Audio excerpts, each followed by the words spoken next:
നമസ്കാരം. ഓട്ടപ്രദർശനത്തിലേക്ക് ഏവർക്കും സ്വാഗതം. ഇന്ത്യയിൽ ഏറ്റവും അധികം ഉപയോഗിക്കപ്പെടുന്ന ആയുർവേദ മരുന്നുകൾ നിർമ്മിക്കുന്ന നിർമ്മാതാക്കളാണ് ഹിമാലയ ഗ്രൂപ്പ്.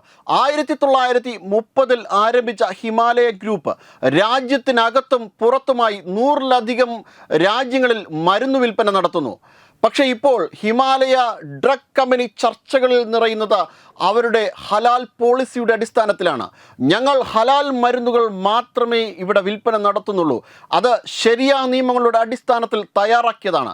ഞങ്ങളുടെ ടീമിൽ ഹലാൽ ഉൽപ്പന്നങ്ങളെക്കുറിച്ച് വ്യക്തമായ അറിവുള്ള മുസ്ലിങ്ങളാണുള്ളത്. അവരുടെ നിർദ്ദേശത്തിലാണ് ഞങ്ങൾ മരുന്നുകൾ നിർമ്മിക്കുന്നത്. ഇതാണ് ഹിമാലയയുടെ ഡ്രഗ് പോളിസി.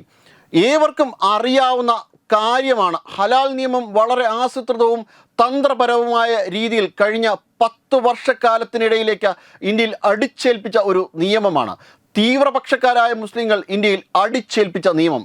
ചില ഭക്ഷണ സാധനങ്ങൾ മാത്രമാണ് ഹലാൽ എന്ന് ചെയ്തിരുന്നത്. എന്നാൽ ഇപ്പോൾ എന്തടിസ്ഥാനത്തിലാണ് മരുന്നുകൾ ഉൾപ്പെടെയുള്ള കാര്യങ്ങളിൽ ഹലാൽ ചിട്ടകൾ കൊണ്ടുവരുന്നത്?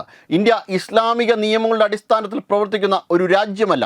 എന്നിട്ടും എന്തിനാണ് ഇത്തരത്തിലുള്ള നിയമങ്ങൾ ഇന്ത്യയുടെ മേൽ അടിച്ചേൽപ്പിക്കുവാൻ ശ്രമിക്കുന്നത്? അതിനുവേണ്ടിയുള്ള ശ്രമങ്ങൾ എന്തിനാണ് നടത്തുന്നത്? ഇന്ത്യയുടെ ജനാധിപത്യത്തെ എന്തിനാണ് ഈ രീതിയിൽ അട്ടിമറിക്കുവാനുള്ള ശ്രമങ്ങൾ നടത്തുന്നത്? ആയുർവേദ മരുന്ന് നിർമ്മാതാക്കൾ തന്നെ ഇത്തരത്തിലുള്ള തീവ്രവാദ നയങ്ങളുമായിട്ട് മുന്നോട്ട് പോയാൽ രാജ്യം നേരിടുന്നത് വലിയ രീതിയിലുള്ള ആപത്തുകളായിരിക്കും. ഇത് തീവ്ര ഇസ്ലാമിക പക്ഷത്തുള്ളവർ ഭംഗിയായി ഉപയോഗിക്കുകയും ചെയ്യും. രാജ്യത്തിനോട് കൂറുള്ള ദേശീയവാദികളായ മുസ്ലിങ്ങൾ പോലും മാറുന്ന ഒരു രീതി ഉണ്ടാകും. യഥാർത്ഥത്തിൽ ഇത്തരത്തിലുള്ള കമ്പനികളാണ് രാജ്യത്ത് മര്യാദയ്ക്ക് പ്രവർത്തിക്കുന്ന, മര്യാദയ്ക്ക് ചിന്തിക്കുന്ന ദേശീയ മുസ്ലിങ്ങളെ കൂടി വഴിതെറ്റിക്കുന്ന അവസ്ഥയിലേക്ക് എത്തിക്കുന്നത്. Web desk Tatwamayi news.